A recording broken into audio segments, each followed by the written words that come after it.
I'm highly annoyed by the constant derogation of non-religious arguments into religious arguments. And this is what the left loves to do. They like to say, you're pro-life. The reason you're pro-life is because of your crazy religion. And so maybe we can respect your crazy religion along those. That is not the argument for marriage. The argument for marriage has literally nothing to do with religion. You could be a visitor from Mars, and you could see that all of human procreation relies on man, woman, child. This is not particularly difficult stuff. All right. That was friend of show Ben Shapiro explaining that even visitors from Mars would oppose gay marriage because human procreation relies on man, woman, child, and this is not, he says, particularly difficult stuff.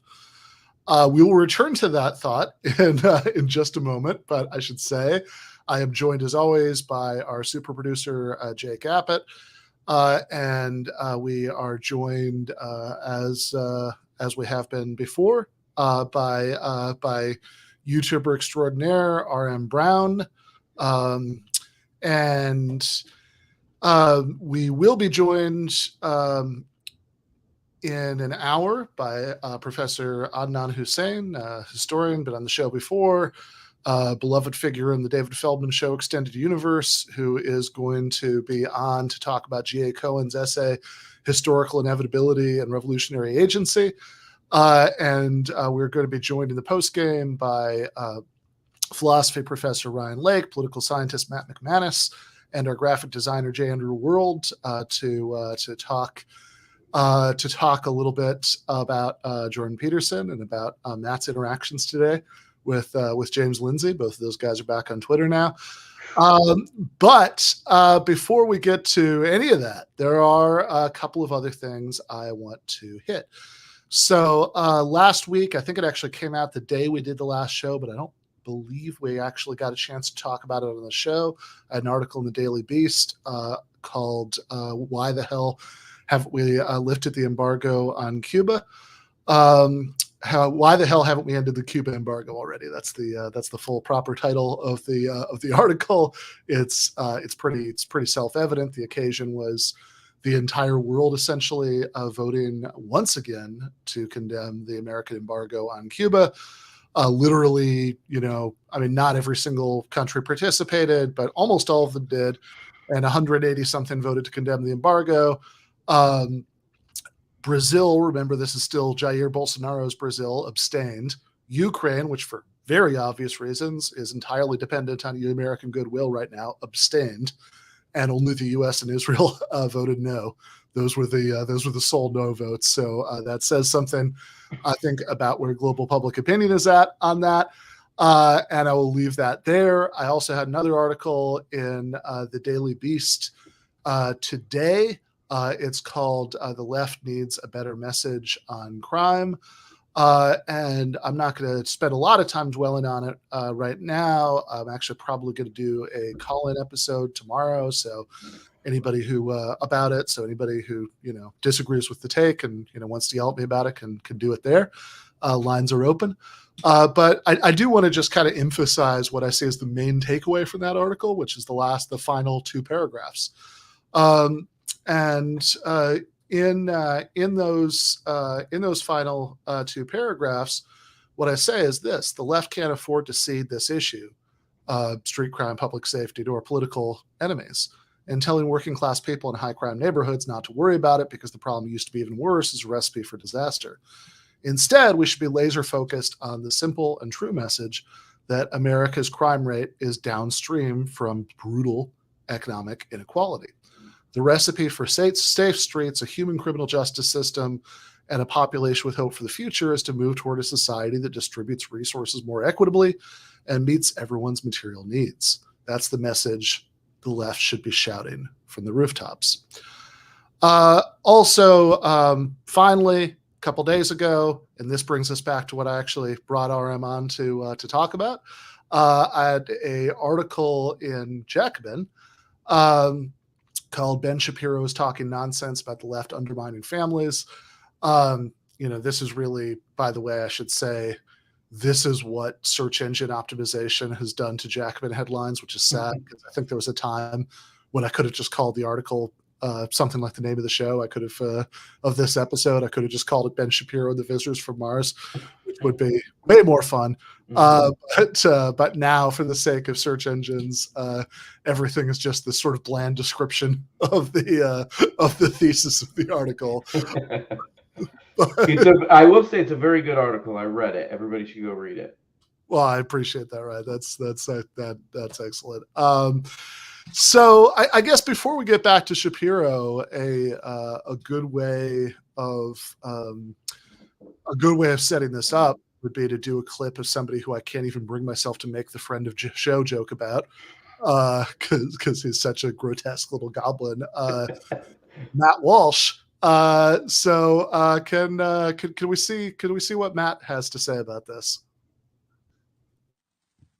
Obviously, if you do this, it is to begin with, it's not just this, but it is also to begin with a threat to an attack on religious liberty. That's where it ultimately leads. Because if you're codifying on a federal level that two men have a right to get married, it's a human right, a civil right, then that would mean by extension that that a church that refuses to marry a gay couple is depriving them of their basic human civil rights. They may not be putting that language in the bill exactly because they want it to pass, but that's what it means. And that's how it will be used, no matter what the bill says. And I'll tell you this, any Republican who would sign on to a bill like this, I don't care if they have this weak, they've created this Trojan horse now where they're pretending that they're protecting religious liberty. Doesn't matter. Any Republican who would sign on to that should be exiled from the party. It won't happen because this is the direction the whole party is going, but that's what should happen. These are Republicans who are signing on to something that only 10 years ago would have been too radically far left for even the farthest left people in the Democrat Party. So, RM, thoughts? Well, I read a really good article about this in Jacobin that I learned a couple things from. One is that most Republicans approve of, I guess you could say, gay marriage, right? Mm-hmm. Yeah. So, and I watched this because there's an amazing clip of him on Joe Rogan too, because Joe Rogan loves his documentary. He's telling everybody about this guy's documentary. Then he had him on, and Joe Rogan just he pressed him a little bit on this. Like, what do you care? And it just totally fell apart. Yeah, we have that coming up, but yeah. So but on that first point, about the Republicans, the last thing Walsh said in that clip was that 10 years ago, even the furthest left members of the Democrat Party, this would have been too far for them. I don't know what the fuck he's talking about. 11 years ago, 60% of Americans said they support gay, marriage equality, for gay couples. And now that's, it's continued to climb since then. It's 71% as of last year, but it was, again, 2011. So more than 10 years ago, it was already 60%. And yeah, at that point, I'm sure most Republicans were against it. But as of 2021, I think 55% or something of Republicans are fine with it. And again, it's also the position of 70% plus the country. So all of which is to say, I love the idea that nobody who doesn't support this should ever be a Republican. That's absolutely, they should run with that. I think Matt Walsh has some good ideas there. But yeah, I'm sorry, I cut you off. No, yeah.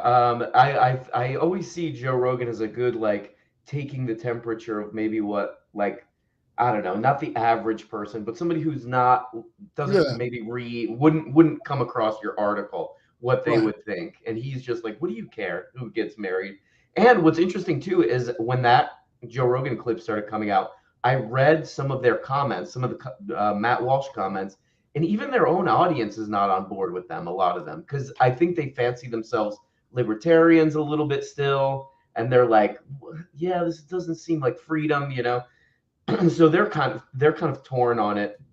But what's weird about that is they also think if you talk about anything, if anybody says anything about the LGBT community anywhere in media, that's indoctrination at the same time. So it's a little bit like hard to figure out.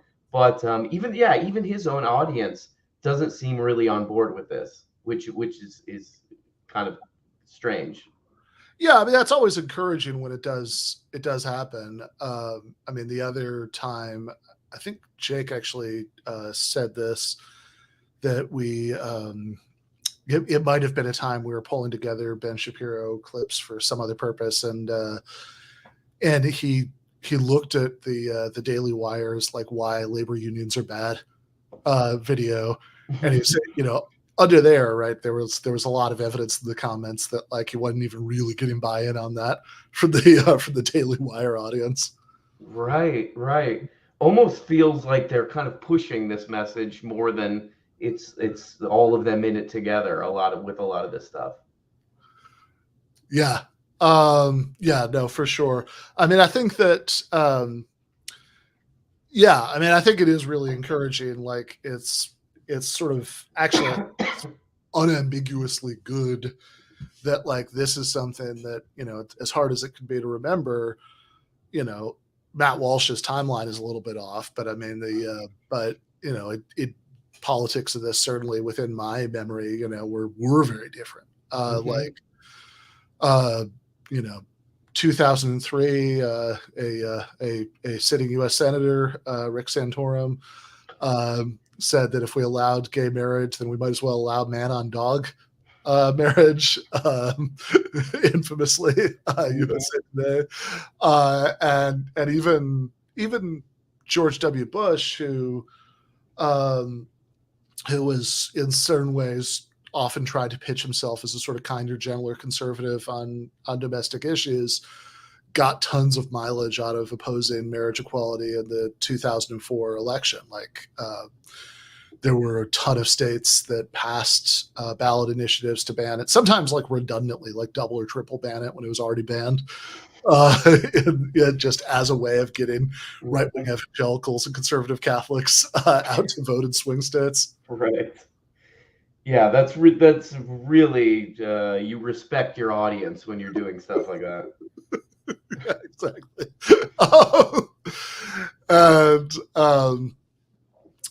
Silver Points says, do not try to confirm that quote by Googling Santorum. Right. I remember that, yeah. Yeah. And even as late as 2008, there were, that's like both Barack Obama and Hillary Clinton were officially opposed to gay marriage when they were running for president in 2008. I forgot about that until I read your article. I was like, this Obama was not into this. I forgot all about that. It's wild. Yeah, he would specifically say, like, as a Christian, I don't agree with that. And yeah, it was actually fun piece of historical trivia. It was like about 10 years ago. Again, going to Matt Walsh's timeline being a little odd, but it was about 10 years ago, and it was actually Sleepy Joe Biden who sort of pushed, at least I think Obama may have already been planning on evolving, but who kind of sped up the timeline. It's like and was in some interview or something. I don't remember exactly. It was like, gay marriage is fine. We can have that. And put Obama in this really awkward position. And like, he kind of had to either like disagree with them publicly or else take the position before he would have otherwise been quite ready to take it. Oh, classic Brandon. I'd like to think he just forgot he was supposed to be against it. I don't know if that's the case. But that's what it is. Behind closed doors, they probably did not really give a shit, right? Maybe, Biden probably did at one point because he's like 120 years old, but sure, I'm sure that wasn't at the top of his priority list. And probably in 1995 when the idea was first presented to him, he was like, "Oh, gross." But then, like, by 2000, what people do that? By 2012, there's no way that he gave a shit. Or 2008, there's no way. Yeah. There's no way any of these people gave a shit in 2008. Well, I was gonna ask you guys, do you think these guys give a shit? Do you think Matt Walsh is actually like a bigot, or is this like a, just like the people who pay them like to hear this stuff? Well, I mean, what do you guys think? I don't know, Jake. You have any thoughts? No, I guess it's impossible to know. And I've steered pretty clear of Matt Walsh. But like, I don't know, if you saw him at a bar and he was saying this stuff, I would believe that he believes it. But that's 100% a vibes thing. He seems to kind of have like a fascist disposition. But that's just vibes. I don't know. Are you saying like he would be kind of doing the like culture war thing to smuggle in the economic argument kind of move that like a lot of the politicians are doing, or just for clout, or just for views? I don't know. Yeah, I'm wondering if it's like their audience likes to hear it, or some of their audience likes to hear it, or like the people who, finance the Daily Wire in large part. I know they like to hear it. So, that's it. And it's interesting because we were discussing the fact that this part doesn't play so well with even his own audience versus like they are able to, and we saw, we're starting to see the terrifying results of them whipping up all of this like trans panic and drag queen panic, but they're able to do that, and I've seen that spill over into people who are more normie, like it's all about the kids, right? Like, oh my god, I don't want my kid to see a drag queen. Like, it's really horrifying. I think at this point, even I feel like there's very few normies who are like, oh no, what will happen to my straight son if gay people are allowed to get married? It's like so fucking removed. I don't know. But it's hard. No, I think so. And also, I mean, I guess I would point out that something RM himself said a few minutes ago is that oftentimes it's the opposite, right? I mean, it's not like you can sell the economic agenda better by being against gay marriage. It's actually that even people who are on board with that are like, wait, what? Why? Like, what's your problem with that? That's fine. Even though maybe some of the new culture war panics might even sort of create a little bit more of an opening for those politics, like saying like, yeah, we should overturn Obergefell, whatever. I don't know. I think it might be a little bit of an uphill battle on that one, actually. And my bias is usually towards thinking that people aren't grifters. I just think it's more, all else being equal, it feels more likely to me that they actually believe or convince themselves of the stuff that they're spouting. Like, there are definitely exceptions, like Dave Rubin, I absolutely believe is lying. Oh yeah. Maybe he has contrary beliefs. Maybe he just doesn't have beliefs. But I mean, I think that he believes in this stuff. It's paper thin. His whole thing. It's not convincing at all. His little routine. I feel like he's barely trying. Like, it's hard to watch his show even as like a joke because it's such a phone in with him.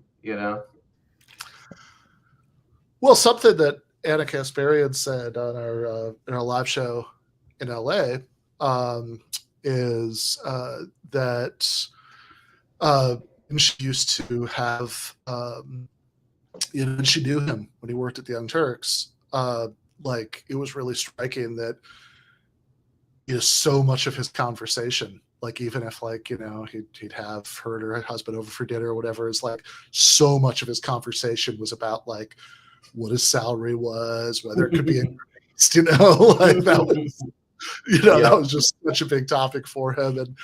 And again, it does seem very, very phoned in. The change was so rapid. Like, like he was doing the like, well, I'm actually just a real liberal. And, then it's like 2 minutes later, he's a libertarian who's arguing with Joe Rogan about whether like it's we should abolish the post office. And then like 5 minutes after that, he's like, I don't know. Would you guys like it better if I was a social conservative now? Although I'm still gonna adopt a kid with my husband because, like, come on. Well, if he was talking about salary, maybe he was just organizing the Anna misunderstood that conversation. Maybe it was he was like a salt or something. Salt the young Turk. I like it. But yeah, like Ruben Grifter, Milo Yiannopoulos, have you said the name? 100% full on 19th century, going from town to town selling monorails. Grifter. Kanye West, he's Kanye West's friend now. Did you see that? I did not see that. Yeah. Unsurprising, sadly. I know. One of the least surprising team ups. Maybe, yeah, Kanye can just hire all the sort of, right-wing grifters who get deplatformed. They'll just go over to Kanye and he'll put them to work in his, clothing factory or whatever. Yeah, that would be the most amazing possible outcome. But yeah, but yeah, I mean, so clearly real grifters exist. I guess there's no way to really know, but my impulse for most of these guys, your Shapiros, your Petersons, your Matt Walshes, is to think that they actually do believe all of this bullshit. But here's a good way to test that. Let's watch a little bit of the man in action. Oh boy. The Joe Rogan Experience. I think of marriage is a certain thing, which is the context for procreation, for the building of the nuclear family. What about people that get married that don't have kids? Are you opposed to that? What if they get married, they decide, you know what, we don't need kids. I'm going to get fixed. You get your tubes tied. Let's travel the world. Well, what do you mean am I opposed to it? I mean, I think that every married couple should be open to life. But what if they don't want to? Are you opposed to them being married? If marriage is only for procreation and to bond a family together, what about people that are deeply in love that never want to have children? I don't think it's not only procreation, but that is one of the fundamental definitional aspects of it. Of course, there's more to marriage just than that. And what about people that are infertile? They fall in love and they realize that they can have babies. They don't really necessarily want to adopt. Is that okay for them to be married? Because then by definition, marriage falls into a completely different thing, because then it's a bond of love. It's a union of love. Sure. I mean, that doesn't change the nature of marriage, though. It's a little bit like I say that what's the definition of a woman? Well, a woman is someone who by her nature can conceive children in her womb and bear children. And then the response is always, well, what about women who are infertile? Does that destroy your definition of woman? And it doesn't, because it's still a woman's nature to bear children. Not every woman will, and there will be disease and infertility and old age and all these things that will preclude that, but it's still of her nature to do so. And I would say the same thing for marriage. I mean, it is natural in a marriage for procreation. Okay, I just want to pause there, just to say two things and throw to you guys. One is that Rogan is asking some real good follow-up questions here. These are the right questions. He must have read that "Give Them an Argument" book or something, because he is just bringing it to Matt Walsh here. He's got him in a logic stranglehold right now. But also, like, that's a ridiculous, like, he's like, oh, well, if that were a good objection to my definition of marriage, then this parallel thing would be a good objection to my definition of woman. It's like, yeah, it is.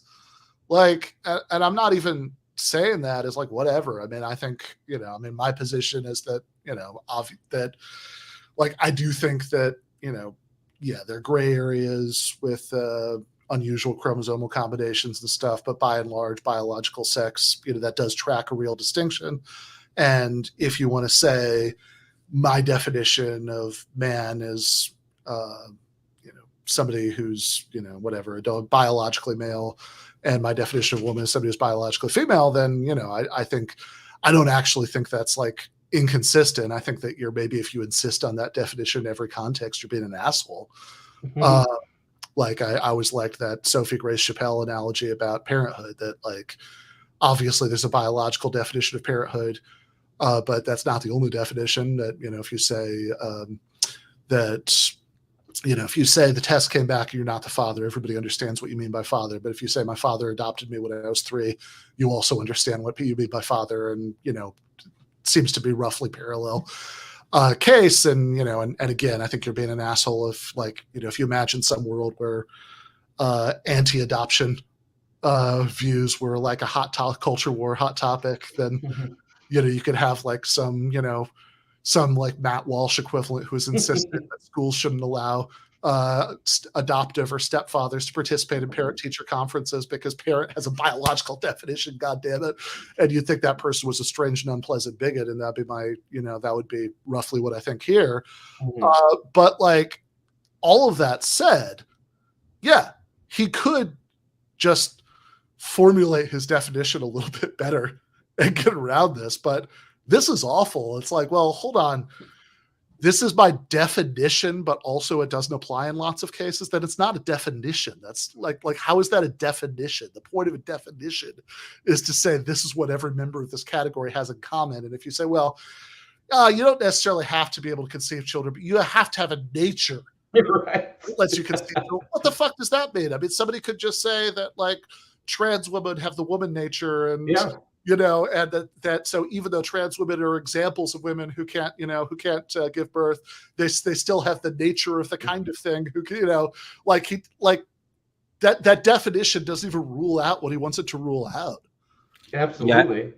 Yeah, I think he means what you're saying of the biological of literally just. I think that's what he's getting at, but what exactly I wanted to ask you is, it seems like a pretty obvious logical fallacy where you just redefine what you mean as like, no, it's this other thing called nature. Nature is what I mean, and it's not exactly like begging the question, but it seems like a pretty obvious fallacy where you're like, no, it's not what you think. It's actually this other term that I'm not going to deny, but both you and it allows us whatever if you have the preconceived, bigoted notion, in my opinion, at least, that a woman can only be one thing, then you get to fill that container with your own notion, right? It's the nature, but he's not defining what the nature is, to your point. Well, exactly. That's what makes it a ridiculous cop-out. Like, he's getting at something that would be at least like a clear definition.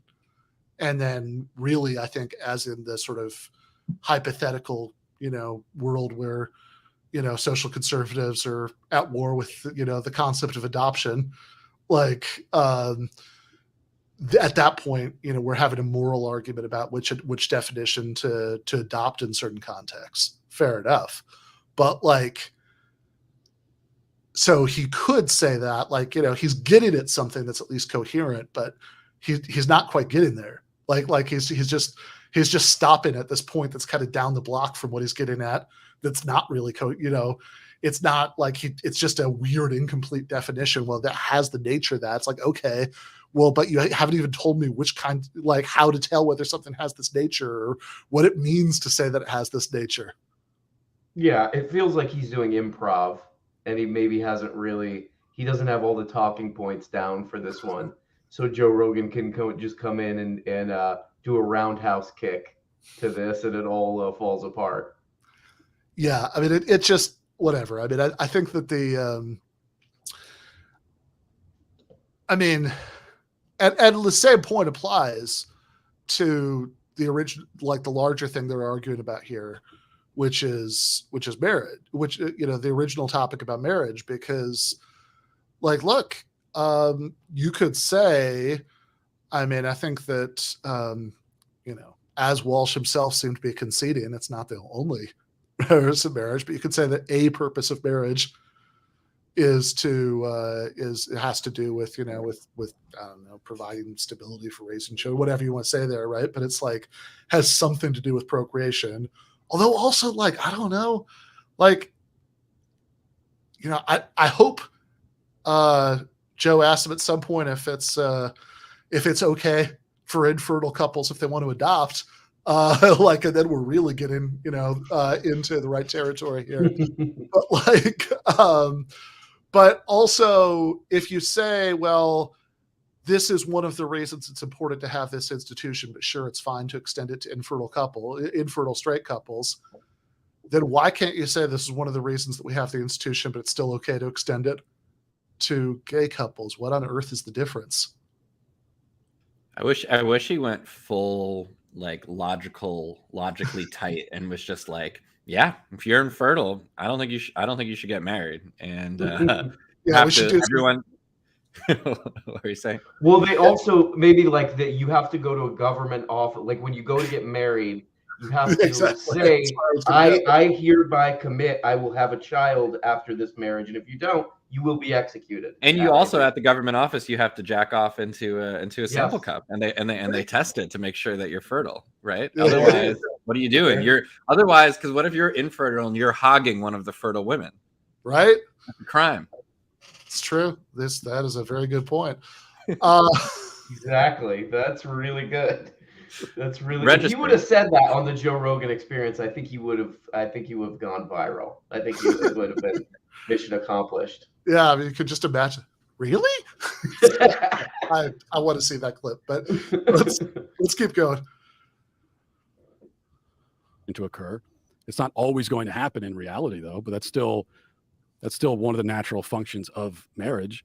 And married couples who can't conceive children, there are other ways to be parents, like adoption, for example. If they want to. Right. But if people want to be married and don't want to ever have children, are you opposed to them being married? Well, I wouldn't advocate a law that would prevent it. But would it change the definition of what their marriage is to you because they don't want to have a family? They just want to have a loving bond? I think this would be a couple that is rejecting one of the fundamental aspects of marriage, and that they should be open to life. I would hope that in the future they would be, but isn't that just a personal choice? I mean, you can have a very fulfilling life if you just follow your pursuits and your dreams and your interests, and you find someone that shares those interests with you, and you share time together. Does Joe Rogan have kids? Very fulfilling and loving. Yeah, it's a personal choice, and that I'm not advocating for like a law that says that if you're married, you have to have X number of kids. Wait, does Rogan have kids? I believe he does. He does. Okay, yeah. I was just curious. Yeah, it'd be pretty funny. It'd be pretty funny if he did it. Yeah, it'd be pretty funny. That'd be good. And he's just like, he's not even like playing good devil's advocate. He just like is insecure. It's kind of. What if you just wanted to? What if you just want to focus?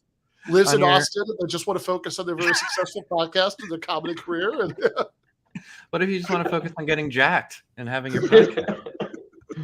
What if there's a guy? What if there's a guy who whipped that into an ice bath too many times? Because again, it's.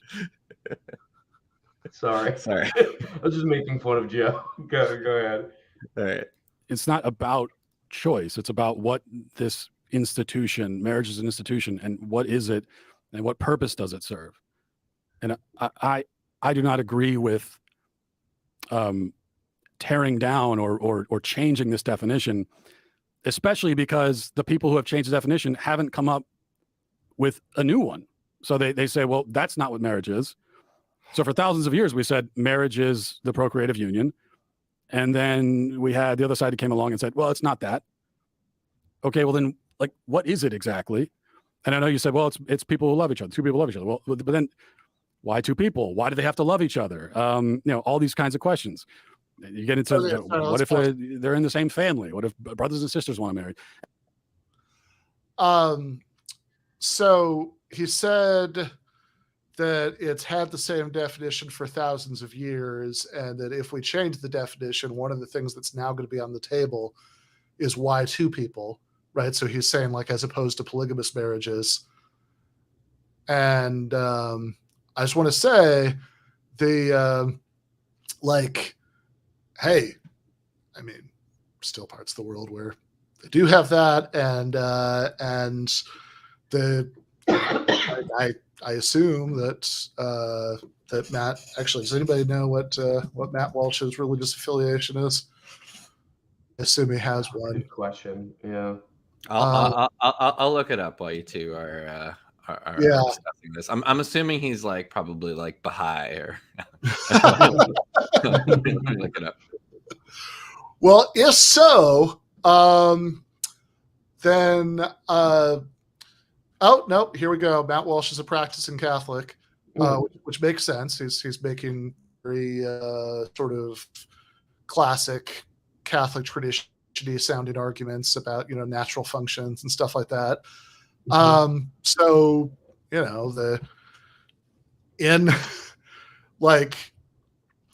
if he cracked open his Bible at some point, he would very quickly find out that marriage has not been defined for all these thousands of years he thinks they have as being two people, that the implicit definition of marriage in the Bible is one man and any number of women. Whoa! Oh, wow! Jeez. I mean, I don't know. I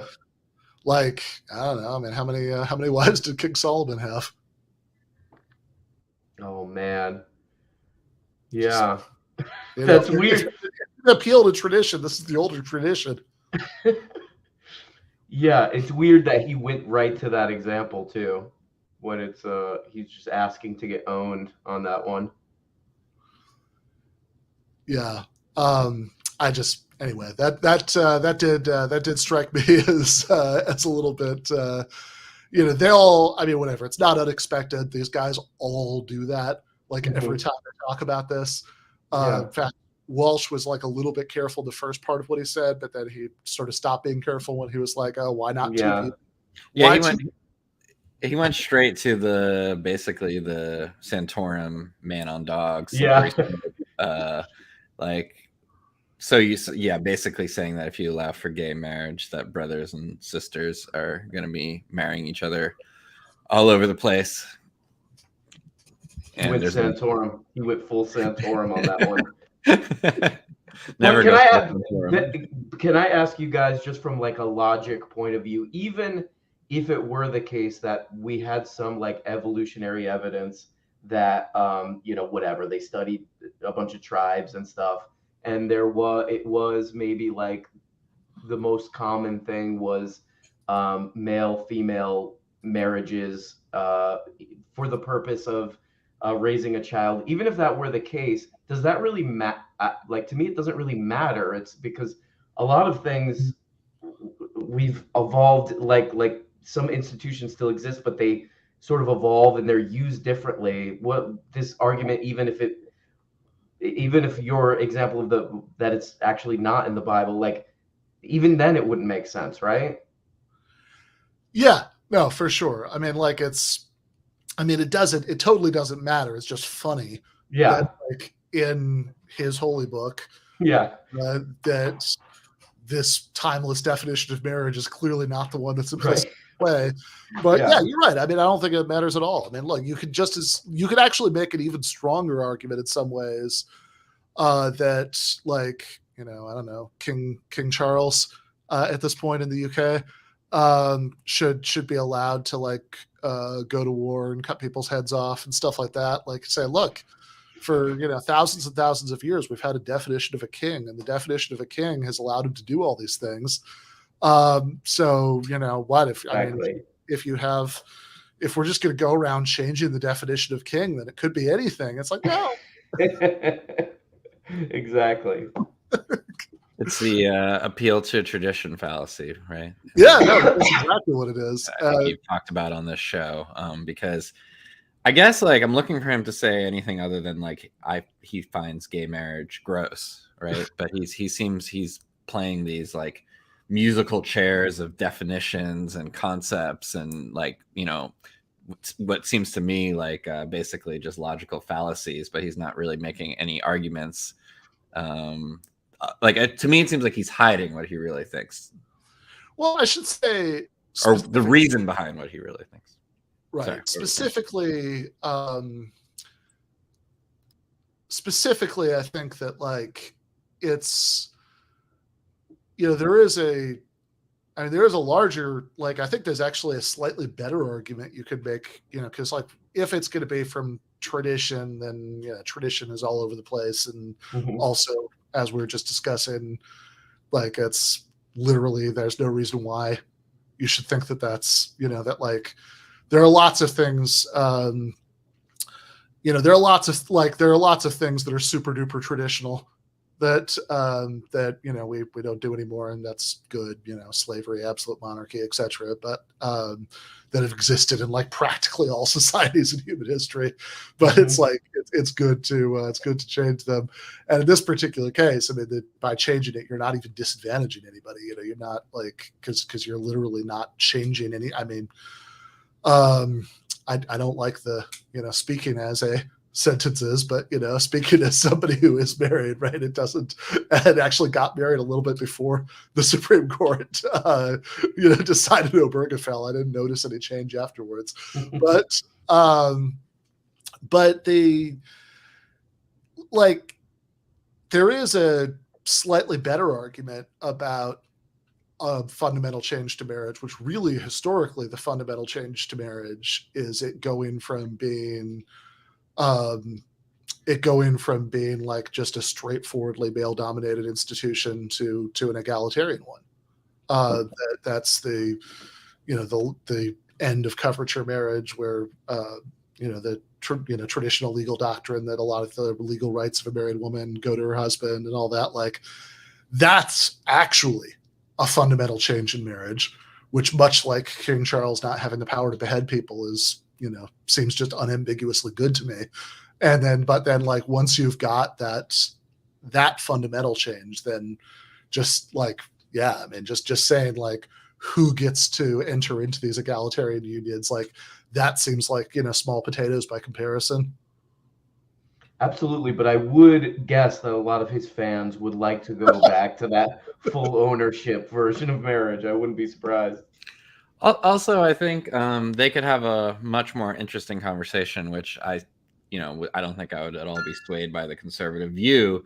We've talked about this on the show, Ben, that if they think that heterosexual marriage is a good thing to promote, they can do that without outlawing non-heterosexual people from getting married. They could do that with like the right economic and social, encouraging the right economic and social conditions, right? Because like a lot of these things are probably contingent on factors, like you said, like straight people getting married is not like how often they get married, and how long they stay together, and whether they get divorced. Like, I'm sure these are much more contingent on like economic issues, along with like certain cultural issues, but definitely I don't think it's very related to the fact that other non-heterosexual people can get married. And the same thing with having children, right? Like whether you have enough money to have children, whether it's a good idea to have children with like and with the coming climate apocalypse. But all of this stuff doesn't really seem to have anything to do with gay marriage.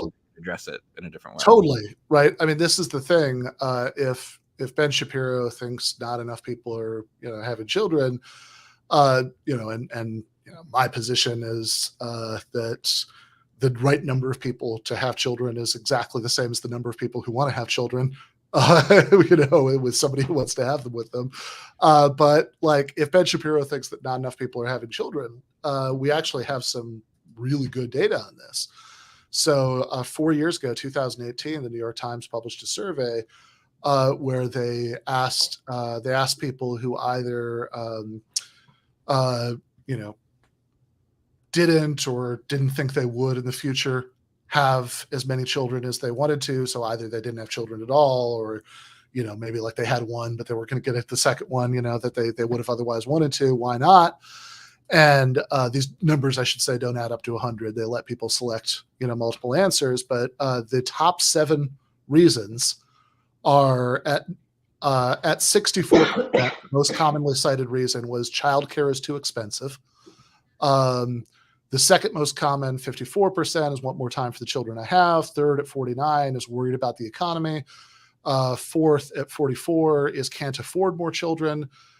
Fifth, at 43%, is weighted because of financial instability. Sixth, at 39%, is not enough paid family leave. And seventh, at 38%, is no paid family leave, which by my count, 6 out of the 7 reasons are straightforwardly economic. Childcare too expensive, worried about the economy, can't afford more children, weighted because of financial instability, not enough paid family leave or no paid family leave. And the 7th, that's not unambiguously economic, want more time for the children that I have, is also like, okay, we are living in literally the only country in the developed world that doesn't legally mandate that employers have to give you even one fucking paid day of vacation per year. Like the amount that Americans work by the standards of the first world is psychotic. So it's like, it seems like when people are saying that they don't have enough time to spend with the kids they have, that's that there's a pretty big economic component to that too. It's all economic reasons. Yeah. I think what I was sort of inelegantly saying was that if they really want, they could promote like children having and heterosexual marriage and like the security of the institution of marriage without denying other people the right to get married that don't fit in with their definition of it. And I think it kind of exposes what their real purpose is. Yeah, exactly. Absolutely. Yeah. Like, if you want to have, so two points as one, I mean, to what you said, Jake. Yeah. I think that if you like want to promote, marriage, child rearing, or whatever, like, and this is why I don't, like, I always think it's funny when people, some leftists like have this huge problem with like Liz Brunig because she has these sort of mild anti-abortion views in the sense that's just like, okay, she's a Catholic, she doesn't like abortion, but she also doesn't advocate laws against it. She says, I just want to create economic conditions in which more people will be, will decide to keep the baby, which is like, man, that is the best possible position you could hope for from somebody who has that moral starting point. And yeah, you could similarly here, you could say like, yeah, they could just, I mean, look, even in these last 4 minutes with when he's talking to Rogan, Matt Walsh has shown that he is actually capable of grasping the distinction between like thinking that you like disapproving of something because he thinks that it doesn't fulfill the function of the institution, and saying that people should be barred from the institution. Because he says, well, people who don't want kids, I think they should, but I don't advocate laws against them being gay married. He'd be like, okay, great, we're done then, right? Yeah. Joe, that's a big W for Joe right there. Seems like it. Should we see what he pivots to? Yeah, let's do it. And I know every time that comes up, the advocates for gay marriage will say, well, that's a slippery slope argument. That's a fallacious, but it's actually not. It's like, we're trying to get to what do you even think this institution is now, since you've rejected out what we were saying it was. And I've never found a compelling definition. And any definition offered, it's like, well, what's even the point then? Why do we even need this now? I just don't see how a gay marriage in any way damages a straight marriage. I don't see it at all. It doesn't make any sense to me. It just seems to me that people want to be. Look, if you wanted to look at logic, especially in our modern society, which is pretty fucked when it comes to relationships, it's somewhere in the neighborhood of 50% of all marriages end in divorce anyway. They don't make it. I don't know if anything would damage marriage and damage the institution of marriage is the option of divorce. I don't think gay people getting married in any way, shape, or form changes a bond that you have with your wife. It's just called marriage. It's a human invented thing. If we decide that gay people can get married too, I just don't see how it damages anything. I don't think it tears down the definition of marriage in any way. It just opens up the possibility that people who are gay won't be discriminated against. Yeah, I don't think that a gay couple existing directly impacts. There's a gay couple and wherever, and I'm with my wife in our house. Like, obviously, There's not. But I'm not talking about on the individual level. I'm talking about on the societal level. Right. I would agree that divorce, especially this no-fault divorce, rampant divorce, I don't think it's as high as 50%. I know that's often quoted. I'm not sure where that comes from, but it is high. It's like, it's too high. And Chris Rock has a great joke about that. He said those are just the people with the courage to get out. It's like, how many cowards stay? But it's also true that the advocates for what we call now traditional marriage, which I just call marriage, but the advocates for traditional marriage put themselves at a disadvantage by especially in the churches, like allowing this rampant divorce to occur. And then you've already sort of given up on some marriage is supposed to be monogamous and permanent, as well as procreative.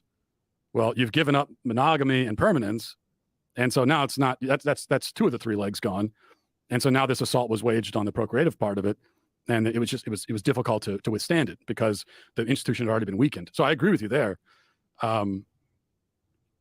But my answer to that is to try to reinforce what marriage is, not to just give up on it entirely. And I still think you're left with this question of, like, if marriage is not what I'm saying it is, then why do we even need it? What's the point? I mean, you're saying it's a man-made institution. Yes. But you're also, like, the way that you're presenting it, it's a totally meaningless institution. So they don't need it at all. No, it's not meaningless. It's because it means something to the people that get married. So it's just a subjective, symbolic thing. I mean, what? Yeah. So if kind of what it is, look, there's a massive responsibility when you're married and when you have children to keep your family together and you raise and keep everybody happy and healthy. And there's great reward to that. Yeah. But it doesn't always work out. It's people change. People are fucked up. It doesn't always work. And so I don't think it should be outlawed because 50% of the people fall apart. Just like I don't think it has any effect whatsoever on a straight couple if a gay couple decides that they want to make it official. And that's what it is to them. It gives them a feeling that they're accepted and appreciated and that they're not discriminated against because they happen to be homosexual. So what you're articulating to me is the damage that's done by gay marriage to the institution of marriage. But how is it done? How is that in any way damaged straight people? Because we are making the institution meaningless. But it's not meaningless. Well, but it's very meaningful to the people that have it. Subjective, symbolic, and it's about your own personal feelings. Isn't it, though?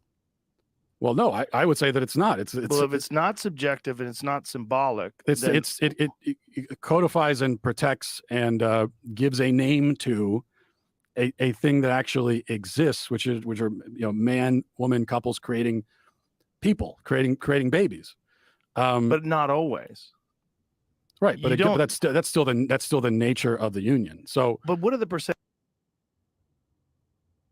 I feel like we've come back. We've come around in a circle. Again,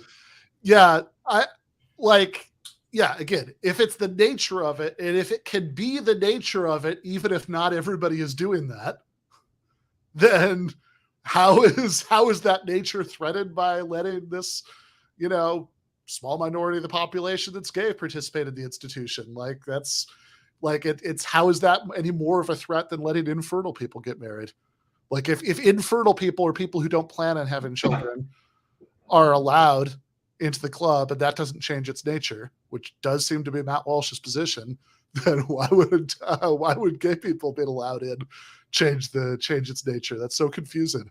It doesn't make any sense. There's an old Patton Oswalt joke where he's like, if these people just said, I think gay people are gross, that would be an actual argument. Like, all this other stuff is not, it's just meaningless. It doesn't make sense. I feel like if he wants, he could say, listen, marriage is when a man and a woman have a kid, right? But like parriage or whatever, some word is when two people who love each other want to have a legal ceremony, and they're two different things. But at least we're protecting this thing called marriage as opposed to parriage, because it's really important that we keep that completely. Because, like, as you were saying, Ben, it's not like the institution of marriage has changed over the years and the definite. But like my definition of marriage, which comes from, I don't even know, like 1944 or whatever. We want to keep that the same. But it literally he literally makes it like about like the word. I don't know. I guess it's the nature of not wanting to say that he just finds gay people gross, but it wasn't very convincing. Yeah, I mean, I would think that it's actually fairly straightforward to say, okay, why do we want this institution? Well, two reasons basically, which are not unrelated to each other. One is that there's a bunch of practical stuff attached to it, that visiting people in the hospital and sort of simplifying, that like You don't have to move out of the house because your partner dies and all that stuff. So there are all these practicalities attached to it, which, you could theoretically sometimes, like somebody who's like a kind of 19-year-old libertarian got hired for the first time, and they're thinking about this. They're like, oh no, I figured it out, right? We'll just get the government out of the marriage business. Like, yeah, you haven't really figured it out, right? Because like there is a lot of that other stuff that goes with it, and it would actually be super cumbersome not to bundle it together this way. But then the other thing is what Joe's talking about, which is, that you've decided that you're going to take your best shot, not necessarily successful, but you're going to take your best shot at staying together for the rest of your lives because you care about each other that much, and you want to have that sort of big communal recognition of it, that of the fact that you're making this commitment that where all that other stuff is going to become relevant, and that seems like really easily comprehensible why you'd want that institution, even separate. I mean, I don't know. I mean, like Matt Walsh is like, what is it like this is just a breeding program? I mean, that sounds like kind of dehumanizing to me. Yeah. Well, couldn't we ask Matt Walsh, like, okay, so what percentage of a marriage is about like all the love and what you were talking about, being able to see in the hospital and whatever, the taxes and all that stuff? What percentage is it that? And then what percentage is it the birthing thing? And can people's percentage change? Like, because if some people's percentage of getting married is like maybe 68% is the love and all that stuff, then now this falls apart, like wouldn't you have to prove, oh, okay, so it's like you would have to quantify it somehow, like it's this percent of giving birth or something, and you can't do that. So this is just gibberish. Yeah. It's about the essential nature at the end of the day. Oh, the said right. The nature. Yeah, the numbers. Definitely intoning that phrase clears all this up. This is why, I guess the essential nature. Actually, can we see that 27-second clip, Ben Shapiro clip? I'll get one more time because it's been an hour. And, from the cold. Yeah. Right. Yeah. Oh, I got a good Ben Shapiro thing to tell you guys after this. I'm highly annoyed by the constant derogation of non-religious arguments into religious arguments. And this is what the left loves to do. They like to say you're pro-life. The reason you're pro-life is because of your crazy religion. And so maybe we can respect your crazy religion along those. That is not the argument for marriage. The argument for marriage has literally nothing to do with religion. You could be a visitor from Mars and you could see that all of human procreation relies on man, woman, child. This is not particularly difficult stuff. Yeah. I actually have to say I do find following the thread of that to be a little bit difficult. I don't know. Yeah, I mean, do the visitors from Mars see the essential nature? Like, do they have a special sensory faculty that lets them see the essential nature of things? And that's why they'd be against gay marriage. Like, do the visitors from Mars believe that straight people will stop wanting to have kids if gay people are allowed to get married? Do the visitors from Mars believe that gay people would be entering into procreative heterosexual relationships if they weren't allowed to get married? Are the visitors from Mars just really religious? I don't understand any of this. You remember that tone in Close Encounters where it's like, dude, that thing is actually called a marriage check. And it goes, and it goes out and it checks all the marriages and then it gives the data back, I think, from what I remember from that movie. Oh, okay. Yeah, fair enough. I just because RMU said you had a quick Ben Shapiro thing. Yeah, okay. I was just thinking just real quick that how much of a bummer would it be if there were aliens and there were Martians and they were just Republicans? That would be the worst news ever if they were just I love Matt Walsh, I love Ben Shapiro, Daily. We've been reading the Daily Wire. Thanks for beaming it. That would be such a bummer. I'm so interested in another planet where their technology is so much more advanced and they have holograms and holodecks and all that. But no, they're just like Matt Walsh. They figured out a way to beam what is a woman to their horrible planet. You know what? We were actually that changed. And they don't even have sexual difference on their planet, but they're still very invested in how we should. Yeah, man, woman, child. It's plain as can be. But I know we're finishing up, so I was curious what you were gonna. Yeah. Okay. You had, So Chris. I put this in a video that I made. Ben Shapiro has been saying this stuff about marriage for the past a couple days. He's been saying the same stuff for the same reason, the same like topical reason or whatever, about how marriage is, you're destroying the institution. And then in another video, he's also doing the conservative thing. This is so he does that for a couple days. Then in a totally separate video, he's doing the conservative thing of people are unhappy because they're not settling down and getting married. Okay. And he's doing that by reading a Wall Street Journal article about how people are unhappy. And he's just reading this, I don't think he didn't pre-read it. And he's like, oh, there's a guy who's unhappy that they interview a guy in the Wall Street Journal. He's unhappy. He's 60 and he's still not married. Ben Shapiro literally says, what a loser. Like he goes on and on. What a loser. Goes down, keeps reading, end of article. It's a gay guy. He didn't pre-read. So the first days before he did that video, he was saying how he thinks gay people shouldn't get married. Then this entire beginning of this video, and then he just like cuts the video off. He like smiles and then cuts it's the weirdest thing, but it's so funny that he's so lazy that he didn't pre-read the article. He's like demanding that this gay guy get married. I wonder why he can't get married. I wonder what has been an impediment to him getting married throughout his life. I gotta check that out. Exactly. Yeah, exactly. Well, it is fun to think about. I like the example about the Republican alien, because you'd sort of hope that once they got into to that level of technology, then they wouldn't, they would. The sadist thing, you'd hope that by the time they got to that level of technology, they had also transcended, capitalism, and had a more reasonable and egalitarian society where there wasn't, where none of the things that Republicans defend would still be on the table, and those would all be considered settled historical questions, which actually brings me to what I'm about to talk about with Adnan Husain about historical inevitability in Marxist thought. Whether think about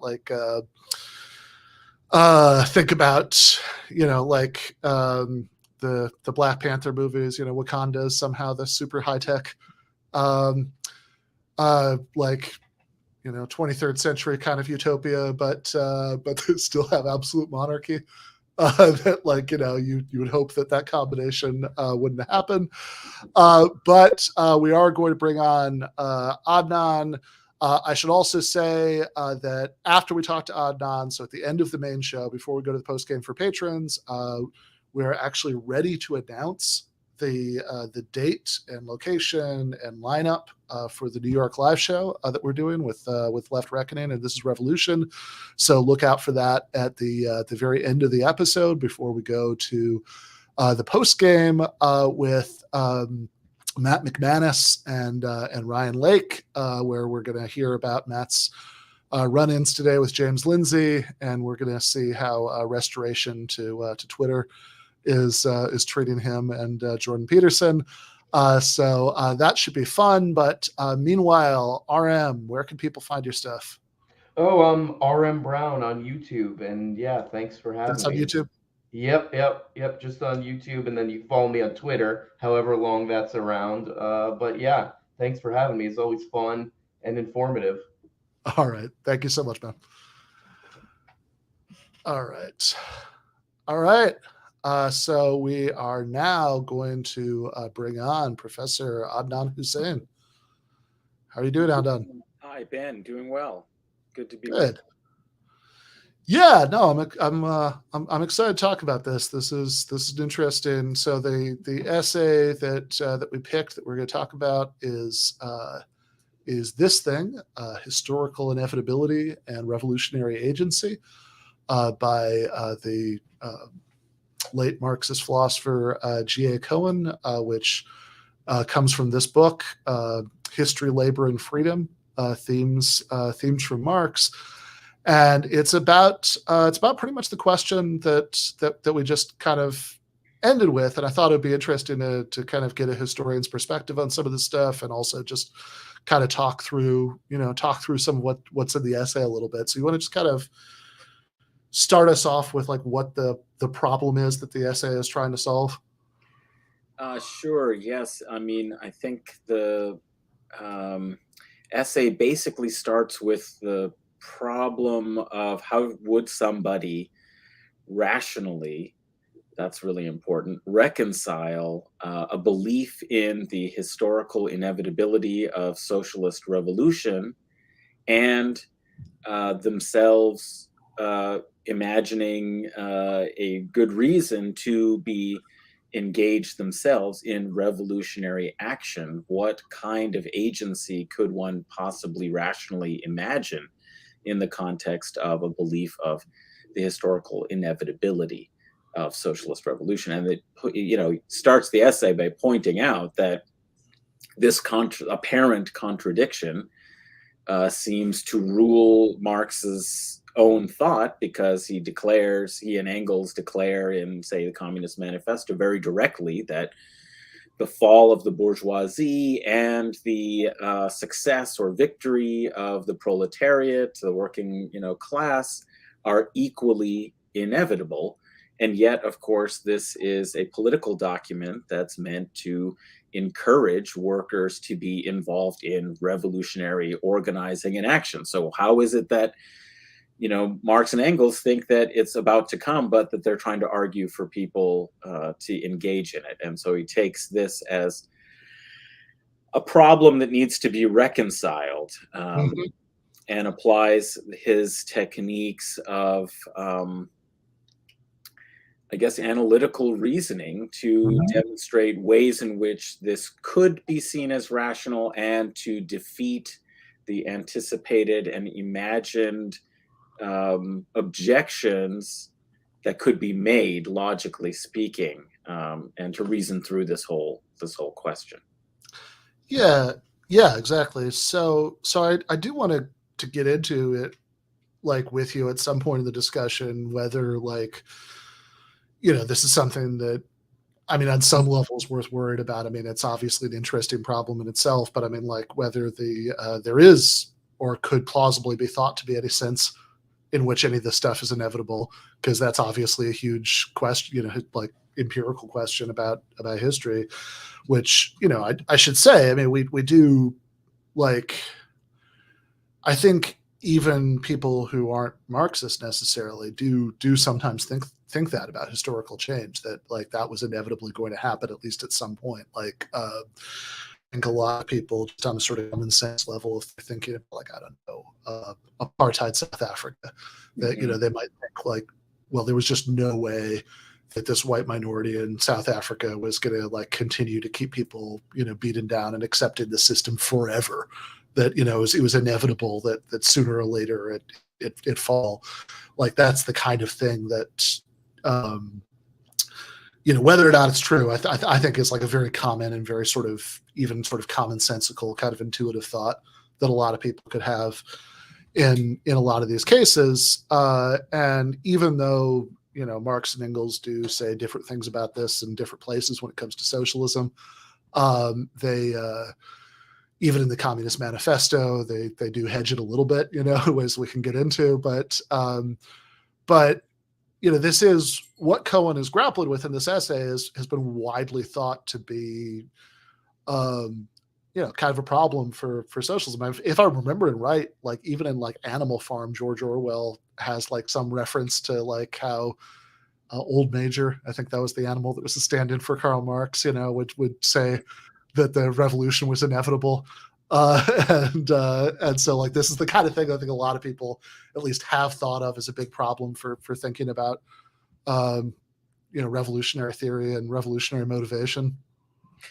Yeah, that's a good point. I hadn't, picked up on that reference, because actually, to be honest, reading it, I did have some, well, I'll just say my high level of sense of it as a historian, and reading this was one that this was a very weird essay from, I've read, Karl Marx's Theory of history, history, a defense, and been thinking and talking about it with you and others.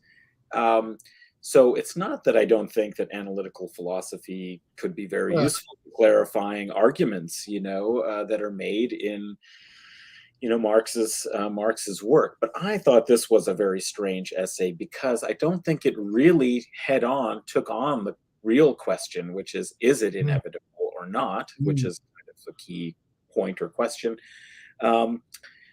And also that I thought this kind of approach of looking at the question very much from the perspective of the individual agent, the individual person, about the choice about whether it was rational to commit to revolutionary activity or not, depending on how one understood this belief in historical inevitability, which I think, really, how do people think of historical inevitability can vary. I mean, a lot. So, but also just to try and approach this problem really from the individual rational actor perspective, struck me as a strange, maybe a unique, I guess I will say, an unfamiliar approach, not as somebody who doesn't ask himself this sort of question, but oneself, like, okay, well, can one be making any real contribution? How should one be making a contribution to social change? But as a sort of intellectual issue, it seemed like a strange framing, especially for a Marxist kind of philosophical approach that really believes that collective action is actually going to be required for social change. And so my immediate kind of thought was, well, of course,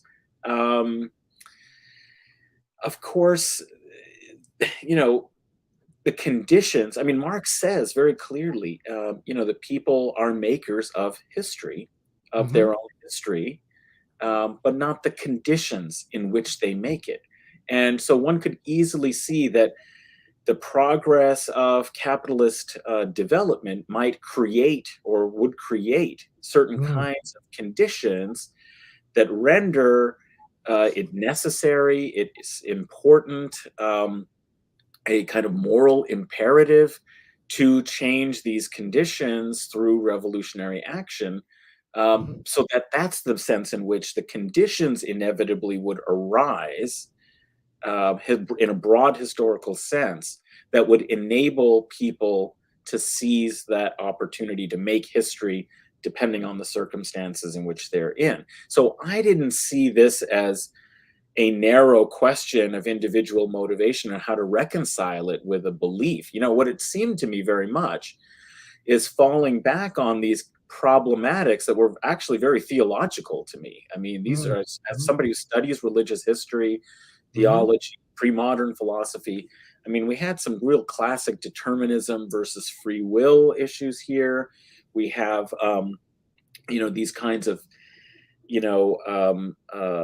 kinds of questions that I thought were not exactly how I would have expected him to be going about it. And so by the end of the essay, I think he came around to where my initial thought was, by drawing this distinction between a kind of imperative versus predictive inevitability, and drawing a couple of distinctions about conditional inevitability versus, I'm forgetting.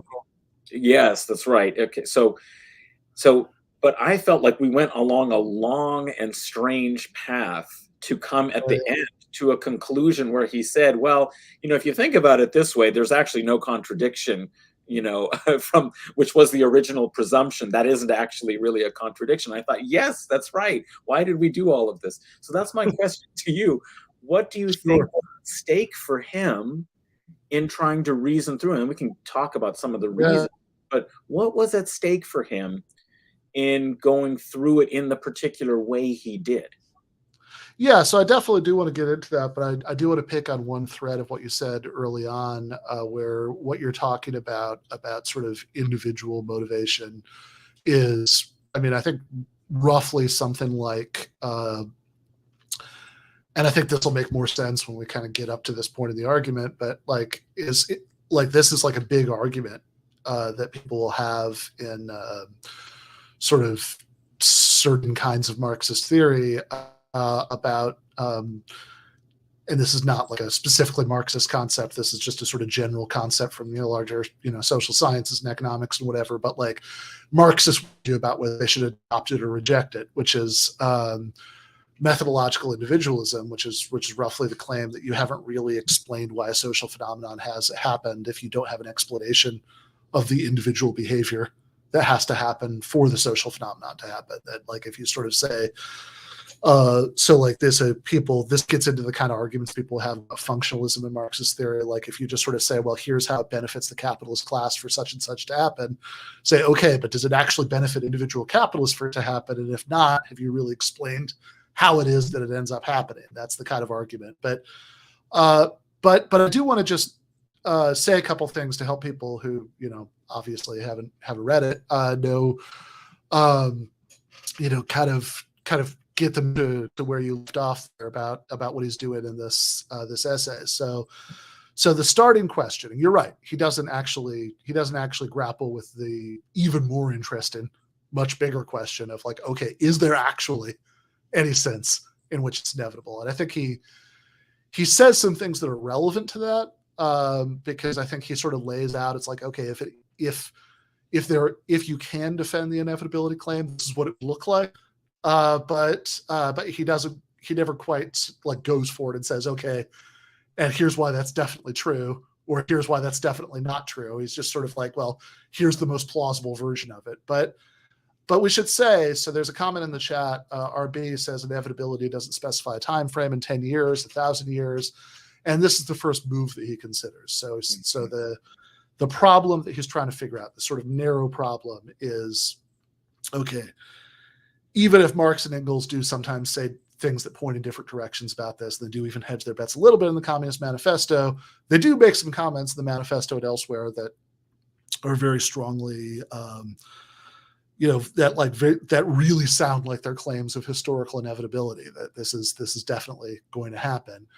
And so then you can say, well, hell, why are you, I don't know, you think about the kinds of things that socialists and communists at various times in history have been up to. If you're like, you got a job in a factory where you're, doing dirty, dangerous work all day, every day, even though you used to be a college student because you're, because you want to talk to your fellow workers, about socialism, or you're, God knows, you're trying to hide out from the Tsarist secret police, in 1910, whatever. Like, why are you going to all of this effort and risk and devoting your life to this thing which you think is definitely going to happen anyway? Like that's the problem. And so the first possible solution to it he raises is basically what RB says in the chat. It's the birth pangs solution. So there's this analogy in a lot of, that Marx and Engels will use at various points, that later Marxists will use sometimes. That's like, well, you're sort of easing the birth pangs of the new society, that you're like, okay, sure, it's going to happen sooner or later, but I want it to happen sooner. And even if it's inevitable that it'll happen sooner or later, I want to see that it could be as soon as at all possible. And that might solve it. That might get around the problem. But he thinks that there is this sort of bigger problem that it doesn't quite get around, because let's say, even if, like, for some reason you thought that it was inevitable that it happened at this particular time, then would it just be pointless? And he thinks that you don't even have to say that. And this is, I think, the distinction that you're getting to, and I think maybe it answers some of the question you're raising about what's at stake for him. Because I think part of what the discussion helps clarify is like, okay, if there is some plausible or half plausible sense in which it could actually make sense to say that revolution is inevitable. And, I've got my doubts, and I do want to talk to you about this, right? But but if it does make sense, I think that the reason it would make sense would be like for reasons that are structurally similar to like an analogy he uses at one point in the essay. You say, well, it's inevitable that this army will beat this other army because it's so much more powerful. And you say, well, okay, but that doesn't mean that like everybody in the bigger, more powerful army can just wander off the field and they'll still win. It's inevitable because they're going to fight, and there are so many of them or whatever. It would be like that. He says so. He calls this the good reason solution, that it's rational for workers to want to overcome capitalism, and so because people are rational enough, that enough of them will act on good reasons, that's what makes it inevitable. But it's not inevitable. And this is a crucial distinction. This is the same distinction he makes in his much briefer discussion of it in Karl Marx's Theory of History, that it's not rational. It's not inevitable no matter what people do. It's inevitable because of what they'll do. And they'll do it because they're rational. And I think that maybe goes to your question, because I mean that does seem a little bit more interesting to me, because you're saying that, I mean, especially because you think about all of the sort of strands of Marxist thought over the last, however many decades that have sort of, Marxists have gotten really interested in psychoanalysis and Freud and Lacan or whatever. And a lot of that stuff is precisely about how irrational people are. And so say, well, like, this is at least an interesting point. If you say, well, if you're going to make any sense of this claim, that it's going to have to start with the baseline about people being fairly rational. Yeah, I think that definitely was compelling, and I definitely understand he's very committed to trying to make a rational case for it, possibly in response to other vectors of Marxism that he's a little concerned about, that have kind of mystified things in a certain way, or play upon a kind of moral, kind of emotional commitment. And he wants to ground, reasoning here in that tradition genuinely of scientific socialism, right? Not just this humanistic socialism.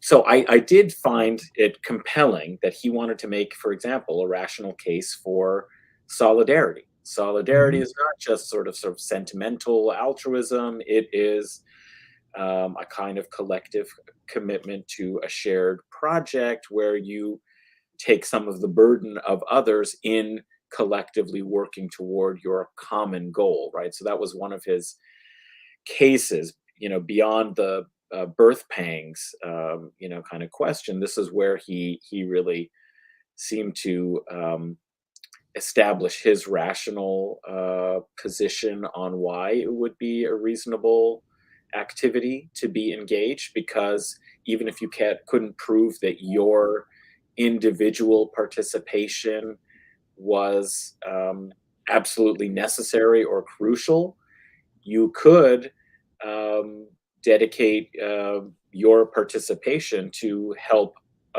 others, to lessen the burden, to make it easier for everybody to achieve the goal, and that would be a kind of rational purpose. And I think I would have stated it in a slightly different way, which is just that since what my point would be on how, because he's trying to make a rational case.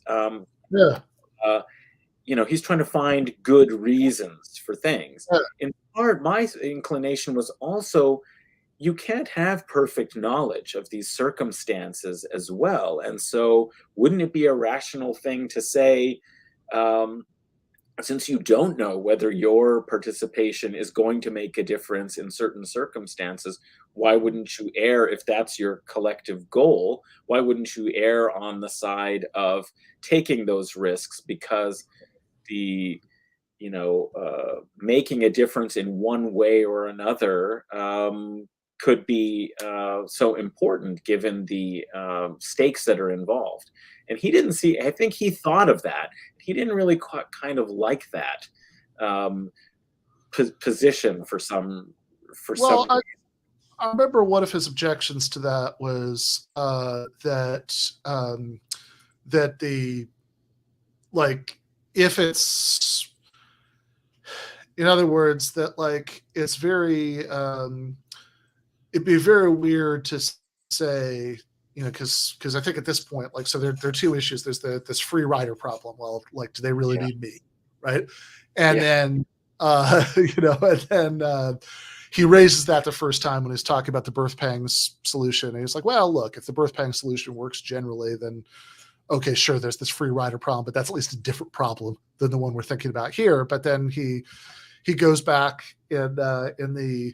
he goes back and considers the free rider stuff again later when he's talking about this good reasons problem. He says, well, now this maybe looks like a little bit more of a problem again, because if I think it's inevitable because, like, just enough of us will be motivated by good reasons, like, it's a little weird to think that it's inevitable no matter what I do that all but one of the number of people you're going to need are going to participate, and you know, and that but it's not in it, like there seems to be, like, I think maybe a simpler way of putting this is the inevitability claim sits oddly with the claim that it's going to depend on me in particular, right? Because if it's really inevitable, even if it's inevitable for the good reason, it's inevitable because, you know, enough of us are going to act because we have such good reasons to act, and we're rational enough, we're going to act on our good reasons.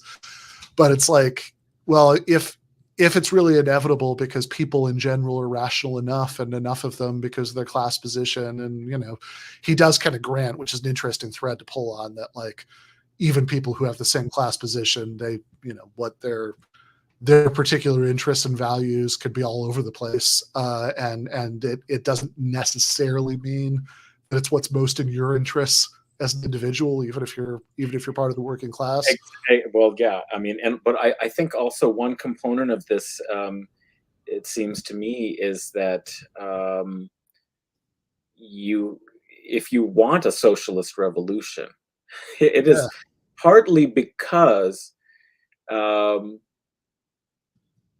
you believe that the needs of the many, you know, and you know, outweigh, right, the privileges of the few. So you're predisposed in some ways to social connection. So do you need a lot of reason to, I mean, why would you think about it in this exceptionally individualistic way, making an individual calculus about, well, if it's inevitable, it means enough of other people are going to do it. You know, I mean, the whole reason you want socialism is because you do think solidaristically on behalf of a wider collective, which just makes it seems to me, prima facie more reasonable in your mentality. And I think that's part of the problem, is that you can abstract out and then look at this in a kind of false objectivism by taking this individual motivation, rational calculus,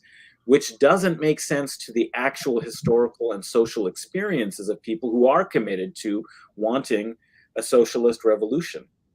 They might actually think that way, and for good reason, because they have absorbed the kind of other rational or a deeper rational principle that, you know, only through collective action can we achieve, you know, the maximum, you know, benefit of a equal society that meets the needs and hopes and aspirations of all.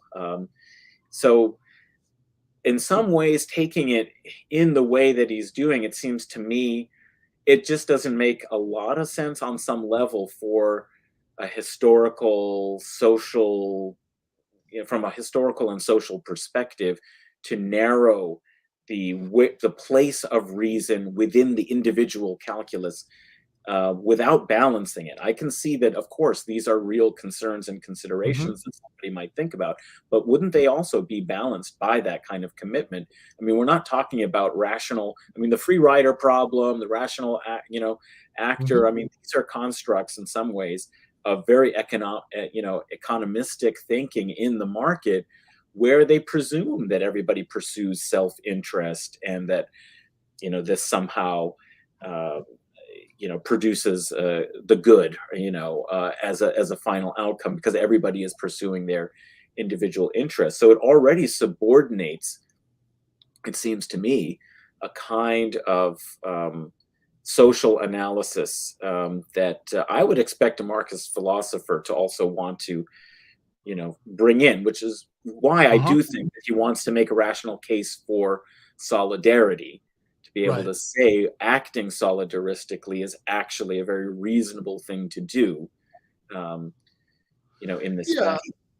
Yeah, I mean, I think that I think some of what you're raising is really a question about the relationship, like thinking about revolutionary commitment, or just broadly, we could even say like much more broadly, just kind of like commitment, participating in efforts of social change, whether it's reform or revolution or some combination or whatever, that how much of that is going to be motivated by self-interest and how much of it is going to be, what I think, if we're going to be honest about it, we call a moral commitment.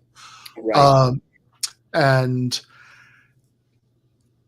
I think that, I mean, ironically, because I think Cohen will later, and I'm actually not totally sure about the chronology of when he wrote this particular essay. It was in this collection, History of Labor and Freedom, but so maybe he already was by then, and he was just putting it aside for this essay because he wanted to think about different questions or whatever. But he would get very much into thinking about moral motivation, but in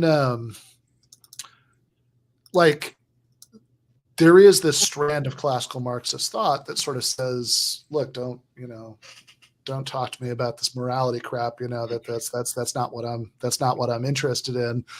All I'm really interested in is, class interests, and people are just going to do what they're going to do out of their class interests. And that means workers are going to win, and that's the side that I happen to have chosen, but that's it. But I mean, it does seem to me, this does even get into some of the reasons why, if we can, maybe to start to move towards this question of like, okay, is the historical inevitability claim even true? Like in any sense, that it seems to me that you can think that like self-interest motivations are a really important part of what motivates workers' movements, that can maybe hold on to the classical Marxist insight, historical materialism, that it's going to be a more effective lever for historical change to get people to act in ways that they can see are in their interest, rather than to sort of appeal to like people doing things because they're in other people's interests. That like if you can appeal to sort of mass self-interest, then that's good. And and I think a lot of like that like I think there's a lot of reason to think this is going to be effective. Like even like one of my favorite examples that Matt Karp will talk about is that if you look at the propaganda of the Republican Party before the Civil War, they didn't. They were actually making a populist appeal to collective self-interest, that it wasn't just like you should oppose slavery for the good of the slaves, although there's some of that too, but also that like what they called the slave power was a threat to everybody else, that said, look at how much power these people are accumulating and how dangerous that is for the rest of us. So you could think that, but at the same time, it does seem to me that realistically any movement for social change is going to include an element of moral motivation. It's I mean, look, one of the co-authors of the Communist Manifesto was literally the son of a rich capitalist who managed the factory for him. That's a sort of obvious extreme example. But even when you think about people who are workers, like, I mean, and this is where the free rider stuff really comes up, like, look, it could be that what's in your interest is to cut a side deal with the boss and sell out your fellow workers. That's often in people's immediate interests, and oftentimes, especially, I mean, if you're engaged in a struggle where it's very unclear that you'll succeed, then it could be like very rational just to, I mean, in the extreme case, sell people out, or in the more moderate case, just not engage at all, because why should I stick my neck out, when we could all get cut down. And so even when it comes to people who do have economic interests that align with your program, there's some kind of solidaristic moral commitment. It does seem to me like has to be part of that mixture of motivations. Absolutely. And it also raises a question for me of, is that what is at stake in making claims about its historical inevitability? Because why make it? I mean, why assert this kind of contentious and potentially falsifiable, kind of proposition that also, in order to defend it, really does require, even if it wasn't the main purpose of the essay. I mean, at the end of the article, it goes through quite a few ways of thinking about, what's really involved with something being inevitable. Does it mean it's unavoidable? Does it mean it can't be prevented? Who is it unavoidable for? And various kinds of fine distinctions in order to relieve pressure, it seems to me, on what the meaning of inevitably needs to be in order to defend that proposition, and then make these distinctions between predictive and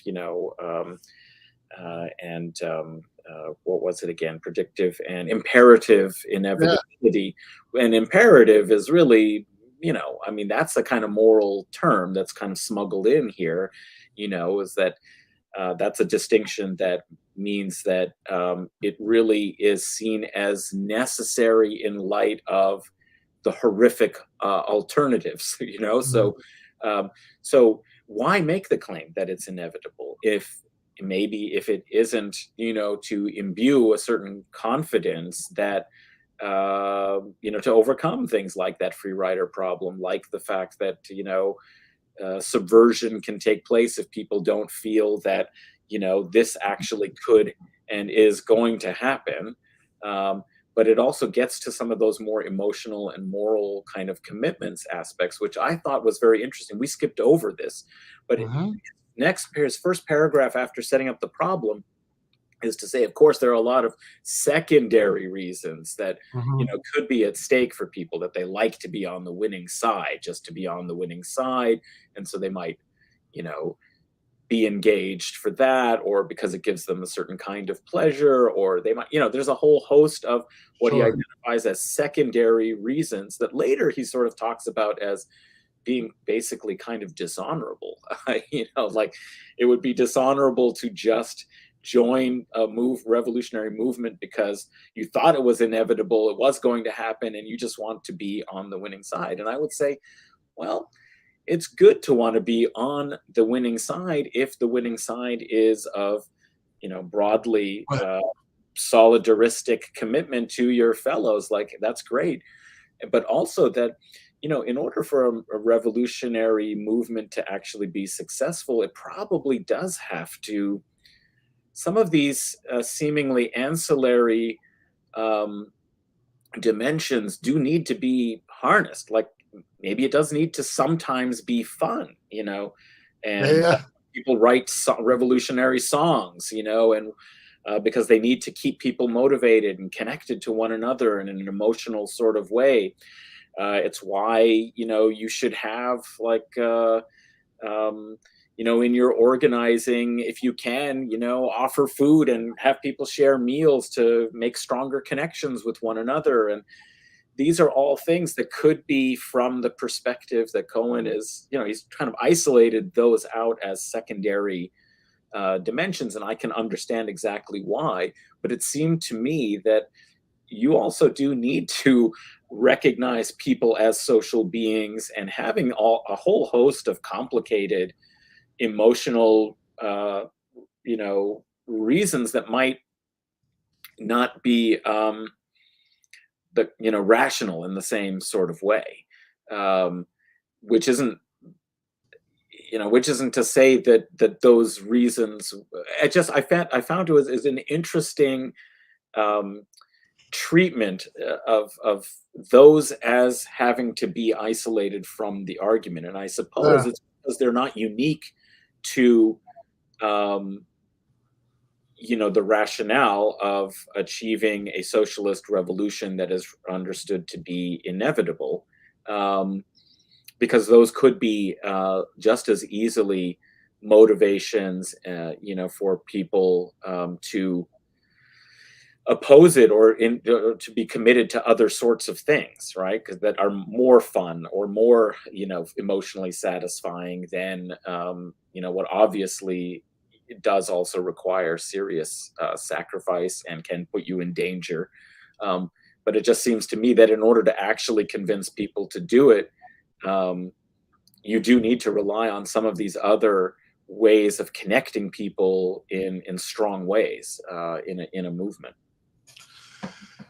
Yeah, no, I do. Yeah, I do agree with that. I mean, I think that, what he was saying, thing about secondary motivations, the beginning of the essay is saying, well, we're sort of concerned with, even though it's true that people can have other reasons that aren't sort of threatened by the inevitability point, that, it would seem pretty weird to say that, like, the people aren't going to get involved in the socialist movement because they want to bring about socialism and they think they need to get involved in order to do that, right? I mean, that does seem like, even if you don't want to call all these other things completely secondary, I mean, it would seem fairly strange if a big part of people's motivations for joining a movement wasn't a desire to bring about the goals of the movement.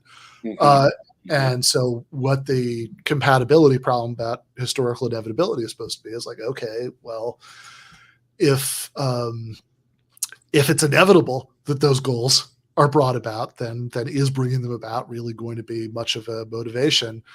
And what the good reasons answer is supposed to say is, well, it could be that the very thing that makes it inevitable is also the reason why you have a good reason to join that. Because you have all these, what's RB say in the chat, people don't like to be exploited, that you're going to have, you have these good rational reasons to want the world to be different than it is. And so, which is why you'll be involved, and enough people have these reasons that they'll want to be involved, and that's why it's supposed to be inevitable. Now, is it really inevitable? Big question. Yeah.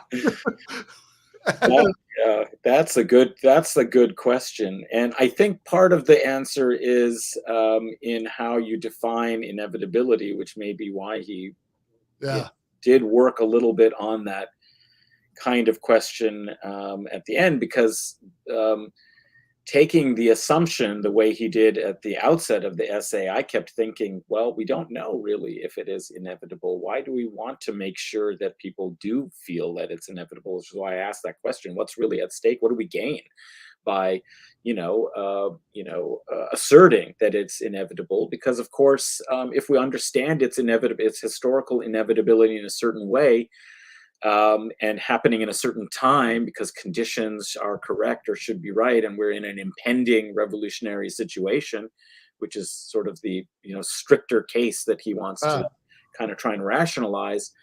What happens inevitably is that we've had a lot of historical experiences where that seemed to be the case, where people thought it was inevitable and they thought it was impending, and when it didn't achieve the outcomes that they hoped for or anticipated, it leads to dissolution. I mean, look at what happened to, with the end of the Soviet Union. For some people that just absolutely shook their sense of like the viability of socialism in the future. There have been attempts at revolution so many times, obviously the very famous cases of the Paris Commune. So what do you do then if you're wedded to a strict idea of its historical inevitability, but you keep facing disappointment, delay, and so on? So I think what was at stake here is really thinking about, historical conditions and agency. This is the larger historical problem, it seems to me, that this philosophical question, deals with, which is how do you reconcile the idea that this base, this is a kind of base superstructure sort of question as well. I mean, that if the conditions under capitalism produce, the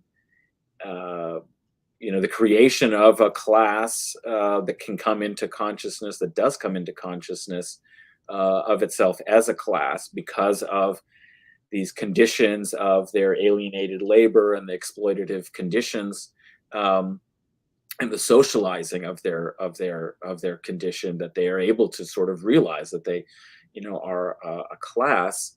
How and why would it lead to, a revolutionary conditions? And what do those conditions have to look like? Because it seemed that Marx thought that those conditions, were rapidly kind of approaching. Yeah, I think he or maybe Engels famously said decades later in one of the later introductions to the Communist. I think it was Engels said decades later in one of the introductions to a later edition of the Communist Manifesto that he and Marx had mistook the birth pangs of capitalism for its death agony, which. Yeah. Because 1848, I mean, capitalism barely existed yet, and certainly compared to right now. But I do wonder. So we should say, as we wrap up the discussion, that that even in the Communist Manifesto, they do make these comments where they say, "Oh, it's inevitable that we're going to win," but there is also in the sort of general, like that paragraph at the beginning of the Communist Manifesto, not in the specters haunting Europe stuff, the introduction, whatever, but the beginning of the first chapter, where they're sort of doing this sort of broad overview of the theory of history.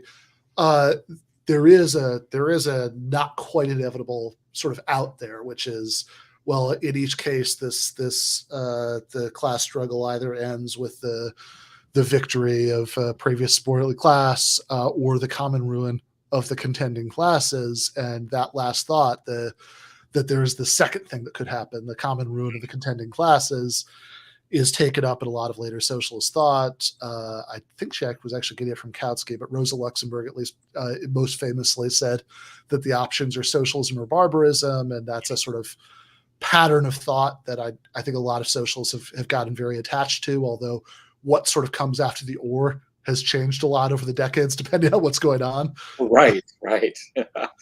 Well, I think he was Cohen was probably referring to that when he said in the concluding part of the essay, that it would be possible to believe that people are too rational to permit barbarism to occur when they can choose socialism. Right.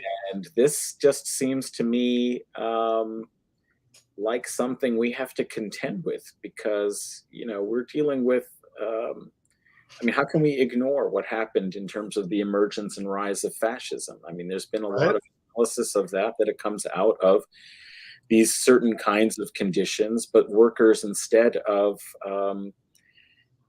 being brought to class consciousness and forming a revolutionary proletariat, get suborned into, very reactionary, but revolutionary and equally radical. So like the conditions can definitely produce this sense of, spontaneous anger, of, resistance, but how is it channeled? And, what are the conditions under which this other contending kind of pull can be resisted and confronted?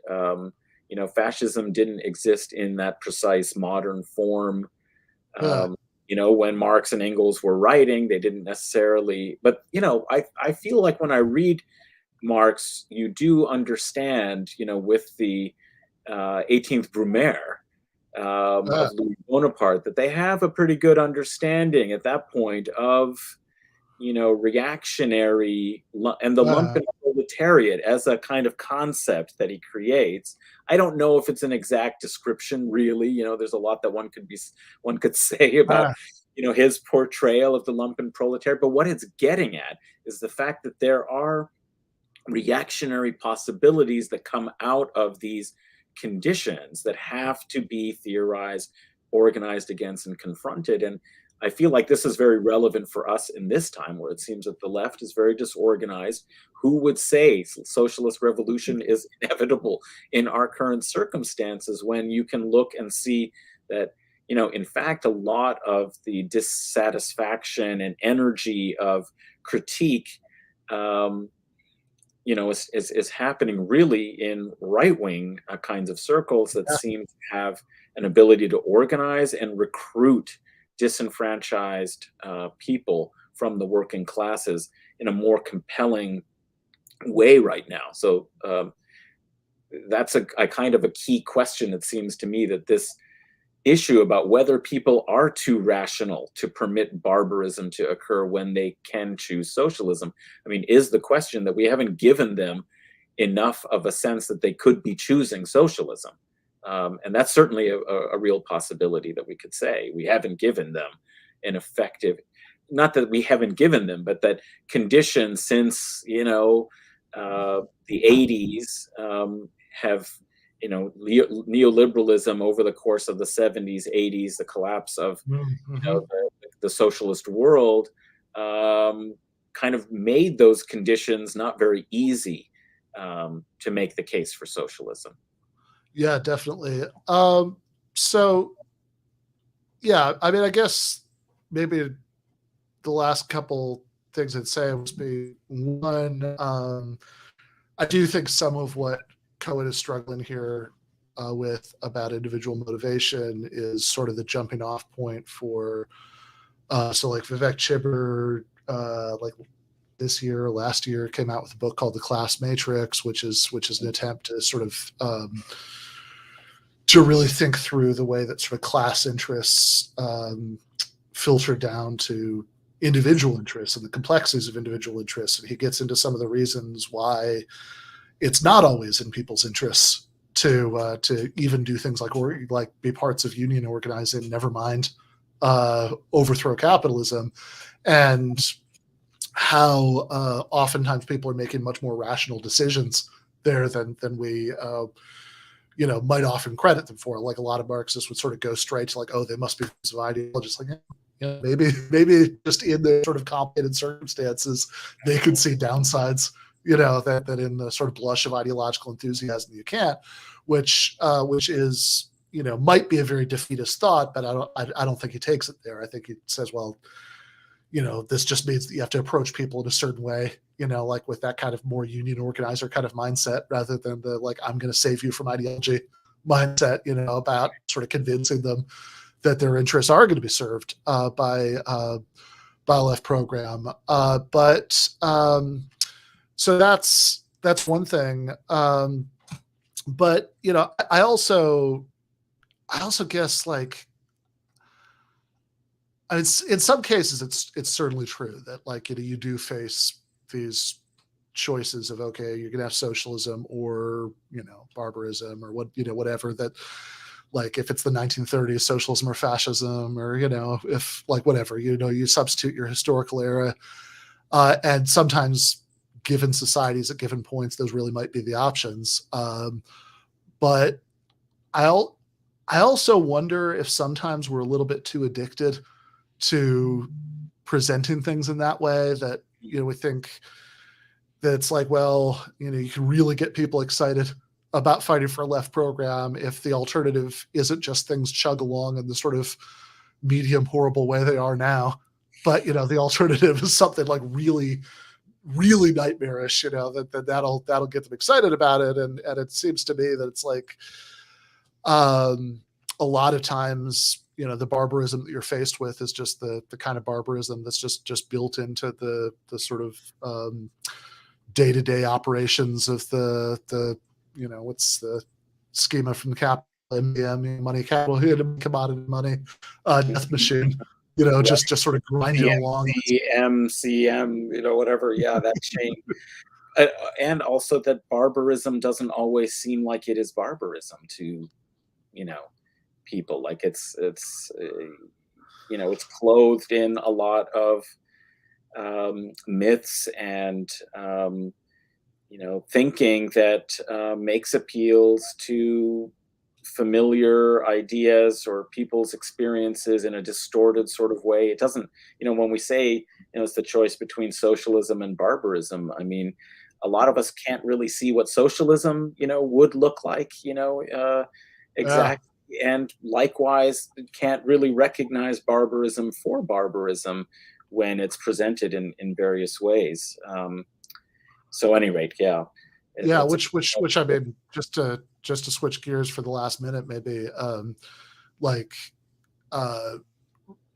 currently the entire world is engaged, especially outside of the United States. It's our national peculiarity that we don't care about soccer very much. But the rest of the world, certainly, and swaths of the United States are very focused on this international spectacle that's happening. And I mean, you want to talk about barbarism, the sort of most maybe the sort of worst, like one of the places that's kind of one of the worst examples of the sorts of things that that are incorporated into the system of global capitalism in Qatar. Well, certainly it crystallizes a lot of the processes and circulations, whether it is of capital based on the fossil fuel economy, the security and arms, trade that is really the military Keynesianism of the U.S. and so many, kind of these war state economies. And of course, also the global labor. I don't think what's there is completely unique, but it is obviously distilled in a very obvious form that makes it recognizable. Though we have, a kind of global labor regime that's, ultra exploitative, whether it's sweatshop or migrant laborers elsewhere. And so it does just bring it all into a kind of crystallized sort of form that it could be recognized. Yeah. And so anyway, if people are interested in that whole topic of sports washing and the World Cup, I welcome them to kind of check out a conversation I had with the This Is Revolution podcast and Gene Magellan and Jason Miles and M. Toussaint that took place a couple of weeks ago, and also the latest edition actually of Guerrilla History podcast. We talked with Alexander Avina, historian and lover of the game, and we talked a little bit about it. Not only the sports washing, the kind of conditions of Qatar and where it fits into this kind of global capitalist world of exploitation, and the role of sports and sports washing historically, ever since fascist, Italy. I mean, really, the first World Cup, was, even before the Berlin Olympics, there was the Italy World Cup, under Mussolini. But also to kind of reflect on the fact that, we never raise the same concerns and objections when it is, hosted by the United States or, a Western European country. And so we should both recognize the particular distillation of these kind of cruelties and terrible contradictions and exploitations and, suppression of human rights that the Qatar World Cup that was, awarded in corrupt fashion because of this, global, FIFA institution, but also that it's a node, a particular obvious visible node within a global system, and let's not let kind of, other sorts of Orientalist ideas or other kinds of things occlude that as well in being consistent. So yeah, people can check that out on Guerrilla History, and also This Is Revolution, 2 conversations I had on the topic. Yeah. So before you go, I mean, you mentioned Guerrilla History, the podcast that you do. So do you want to just speak to that for a second, so at least direct people to where to go to find you. Yeah, it's Guerrilla History, Guerrilla. So 2 R's and 2 L's. And it's a podcast I do with 2 other co-hosts, Henry Hakamaki, Brett O'Shea. It's been going for a couple of years. And we basically look at questions of history as a resource for the global activist left. Like, what can we use history for as a resource of, by applying dialectical materialist analysis? How can these be resources that aid us in our contemporary global justice and class struggles? What can we learn from history? So think of it as a resource and a primer, and we do wrestle with these kinds of issues and questions in slightly different ways. And that's why actually I would recommend to anybody that actually also, excuse me, to you, Ben, that it might be fun to talk about William Sewell's Logics of History. Oh, yeah. Social Theory and Social Transformation, a book I really like that gets at some of these issues, but does it from a historian's sort of commitments to theory. It would be really interesting to hear a philosopher. Yeah, that sounds like a fun conversation. We should for sure do that. All right. Well, thank you. Thank you so much, Adnan. So it's Adnan Husain. Again, check him out at his Guerrilla History podcast. Meanwhile, before we go to the post game, we're going to briefly bring back Jake and also our graphic designer, Andy. And I want to talk about Adnan just mentioned the This is Revolution podcast. And so people will know, of course, who watch this. There's a very great chance you know, because we talked about it for like 2 months. We did a live show in Los Angeles recently, and we are now in a position to announce the second live show. So with our friends at This is Revolution, and also our friends Matt and David from Left Reckoning. We're doing another Try Podcast live show. This one is in New York. It is going to be on January 22nd at the Cutting Room, which is like anywhere sort of reasonably in the tri-state area you're coming from. It's a pretty convenient location. It's like basically like it's like 30 seconds from Penn Station. It's like right there. Oh, you're muted, or you're not muted, but for some reason I can't hear you. I'm not sure something going on with Andy's mic, but yeah, Andy is coming is that up? Oh. Yes, now we can hear you. Okay. I stalled. What were you going to say, Andy? I was just going to say it's right where King Kong died. So if you're a fan, you know where I'm talking about. Fair enough. Yeah, King Kong fans and fans of arguments and logic for the left all come one, come all. Yeah, so it's really like a Venn circle, you know. There's no the Venn diagram, yeah, just one circle. The Venn diagram is just a circle. Yeah, I'm like Kamala Harris. I just love Venn diagrams. I don't know. Oh my God, we should.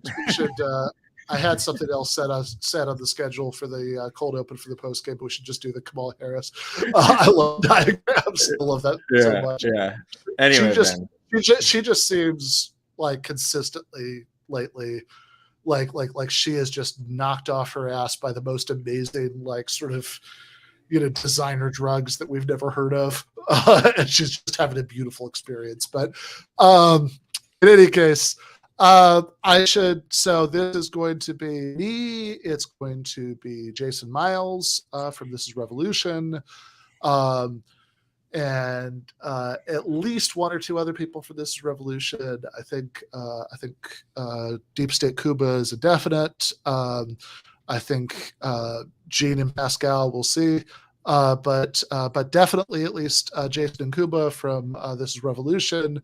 And definitely Matt and David from Left Reckoning, and also can now announce we might be adding 1 or 2 other people, but we are going to try to keep it a little bit tighter this time. We have our 3 main guests who are going to be Jacobin Magazine founding editor Bhaskar Sankara, and our friend Emma Vigland, who's been on the show a couple times before. And last but not least, primarily known as the voice of Hugo the health inspector on Bob's Burgers, we're going to have Sam Cedar there. So should be a lot of fun.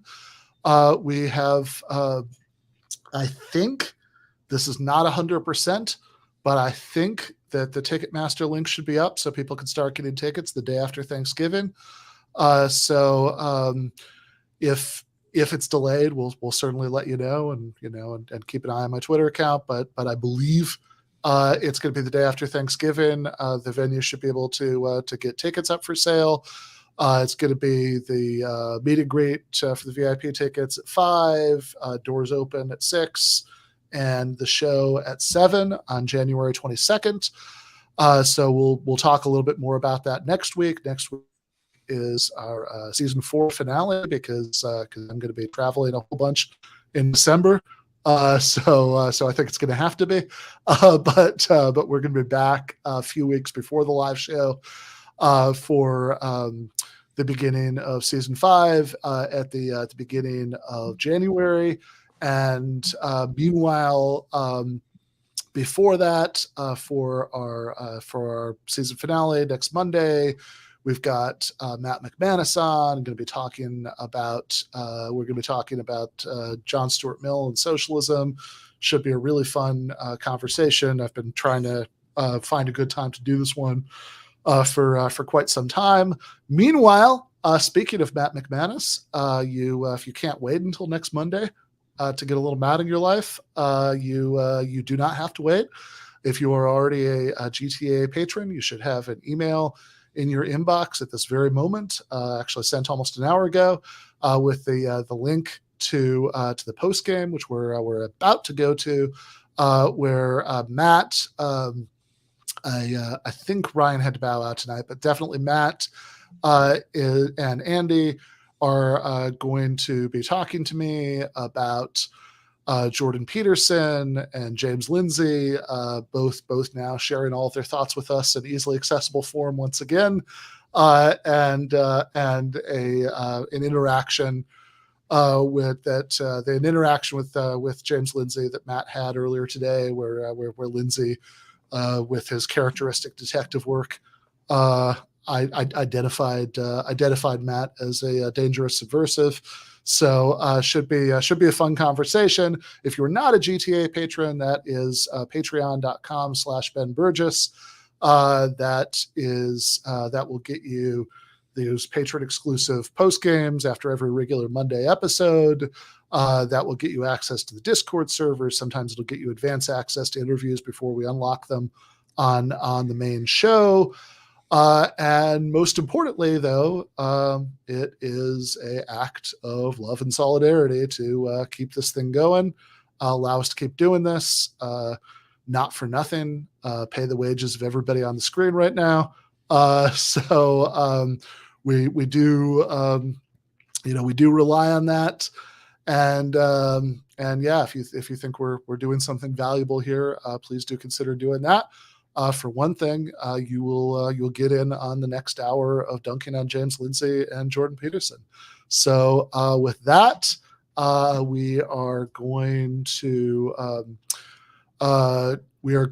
switch over to the post game, and I will see some of you then. Victory might not be inevitable, but we should still give it a shot. Left is best.